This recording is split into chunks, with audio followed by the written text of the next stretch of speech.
Hello everyone, I am Vaishali Kikand and today in this video we are going to talk about the unit 4, that is the chemical bonding and structure. So the chemical bond in between the two atoms can be classified into two types. First is ionic bond and then we have the covalent bond. The ionic bond is made between a metal and a non-metal, whereas the covalent bond is made between the two non-metals. So the first topic of discussion is the ionic bond and the structure.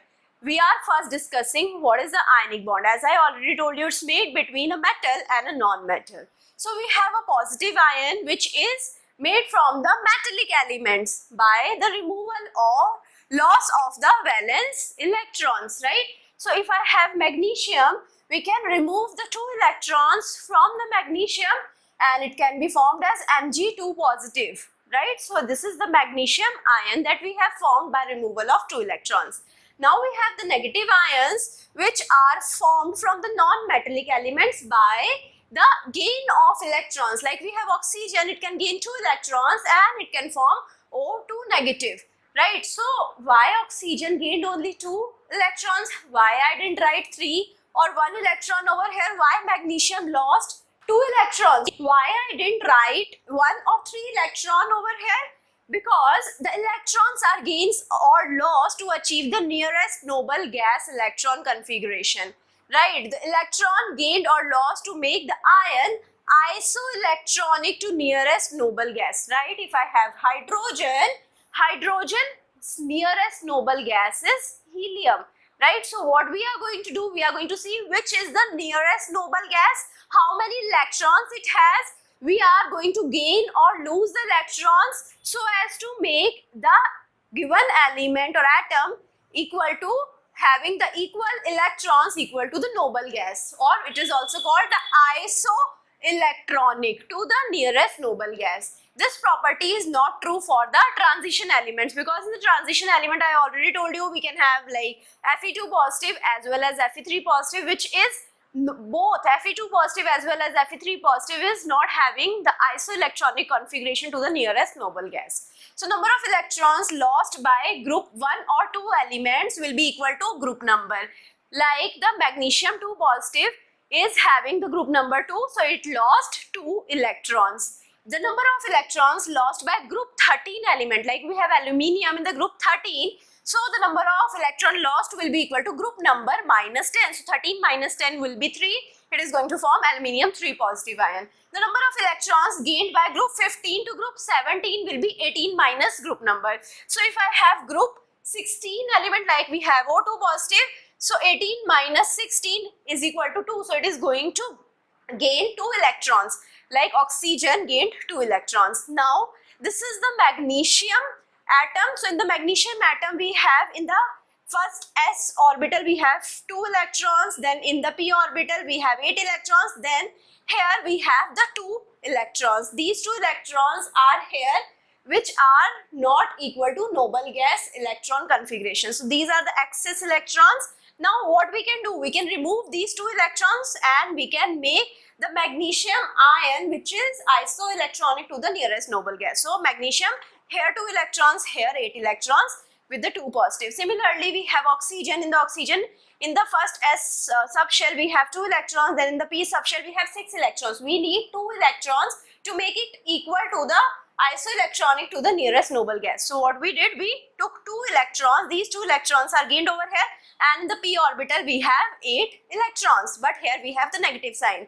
Now what the magnesium and oxygen is going to do, magnesium is going to transfer its 2 electrons which are excess electron to the oxygen, so that both of them will achieve the nearest noble gas configuration. So here this is the ionic compound. Magnesium will be having 2 positive ion and oxygen will be having 2 negative ion. The electrons have completely transferred to the oxygen in the ionic bond, right? So electron transfer will be there in the ionic bond. Electron can here never be created, never be destroyed. So now what we are doing, we are just transferring the electron. So total number of electron lost will be equal to total number of electron gained.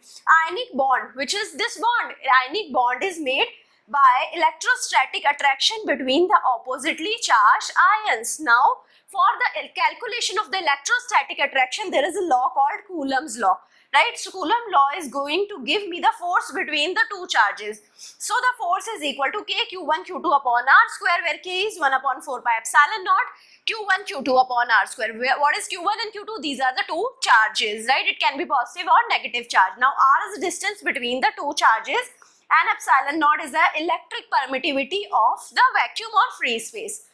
Now coming to the covalent bond, we have the covalent bond. What is a covalent bond? The simplest type of covalent bond is single covalent bond. We are discussing that to understand the covalent bond. Atoms share electrons here, right? Electrons are not completely transferring. Atoms are sharing the electrons. A pair of covalent bond is the electrostatic attraction between the shared pair of electron and the nuclei of bonded atoms. So we have the nuclei. Between the nuclei, we have some shared pair of electrons. There will be electrostatic attraction between the shared pair of electrons and the nuclei, right? Now, if I see the structure of CH4, which is methane, so here in the carbon, we have 2 electrons in the 1s subshell, then we have 4 electrons in the 1p subshell. So now here you can see it is taking 4 hydrogen atom, which is having only 1 electron.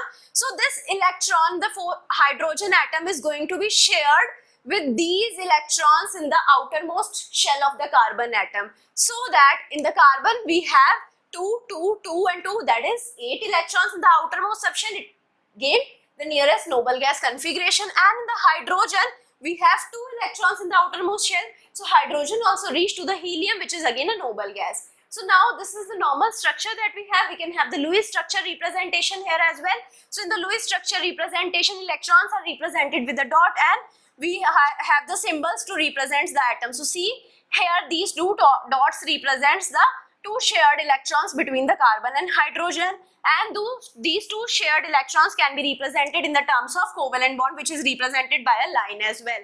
Now in the H2O, again we have in the oxygen, we have 6 electrons in the outermost shell. You can see over here. Now it requires 2 electrons. These 2 electrons can be shared with the hydrogen atom, right? But here you can see we have 2 pair of electrons which are not used. These are called as lone pairs, right? So now coming to the multiple covalent bond. In the multiple covalent bond, we have double covalent bond and the triple covalent bond. In the double covalent bond, we have the sharing of 2 pair of electrons, like we have O2. In O2, we have the 4 electrons shared over here, right? So 2 from this oxygen atom and 2 from this oxygen atom are shared. So it can be represented in the Lewis structure like this. So these 4 electrons you can see are shared in between the 2 oxygen atoms. Similarly, we can have N with triple bond to N. So here we have 6 electrons which are shared between the 2 nitrogen atoms. So this is a triple bond. Then we have H, C and N. In between H and C we have a single bond, and in between C and N we have the triple bond, right? So carbon and nitrogen are bonded with triple bond. Coming to the strength of the different types of bond. Now if I see the single bond, double bond and triple bond, strength is increasing from single to triple bond. The triple bond will be having the highest strength. So you can see this is the bond, C with C single bond, C with C double bond and triple bond. So the length between the bond, here you can see it is decreasing if I am increasing the number of bonds. Here it is 0.154, here for the triple bond it is 0.12, right? So if I have the nearest electrons to the nuclei, the electrostatic attraction will be higher, the bond energy will be higher. So for the single bond we have 348 kilojoule per mole bond energy, whereas for the triple bond we have 837 kilojoule per mole bond energy. So you can understand this with the help of this diagram as well. So you can see the positive charge are attracted with the help of 6 electrons. So here we have 6 bonds. So the electrostatic energy of attraction would be highest in this case. Then here we have only 4 electrons. The electrostatic attraction energy is lesser. Here we will be having least attraction energy because we have 2 bonds right here. So now we can see that the strength of the triple bond is highest. Now coming to the electronegativity. What is the electronegativity? It is a measure of attraction of an atom in a molecule for electron pair in the covalent bond of which it is a part. So now if I make a covalent bond, so the electrons in the covalent bond can move to a particular atom. right? So here if I have taken two fluorine atoms, we have made a F2 molecule. So F2 molecule will be having the shared pair of electron, but because both F will be having the same electronegativity, it is a symmetrical distribution of the electron. It is a non-polar structure, right? The electrons will be present in exact between the two fluorine atoms. Whereas if I consider H and F, so here in the H and F, fluorine is more electronegative. It is going to attract more these electrons towards it. So here you can see these electrons have moved towards the fluorine, and due to which there is a small negative charge developed on the fluorine. So HF can be represented with here on the fluorine delta negative and on the hydrogen delta positive. So now it has behaved like a polar molecule because the fluorine was more electronegative. It has attracted the electrons from the hydrogen. So I hope you understood all of the things that I have discussed. Thank you so much.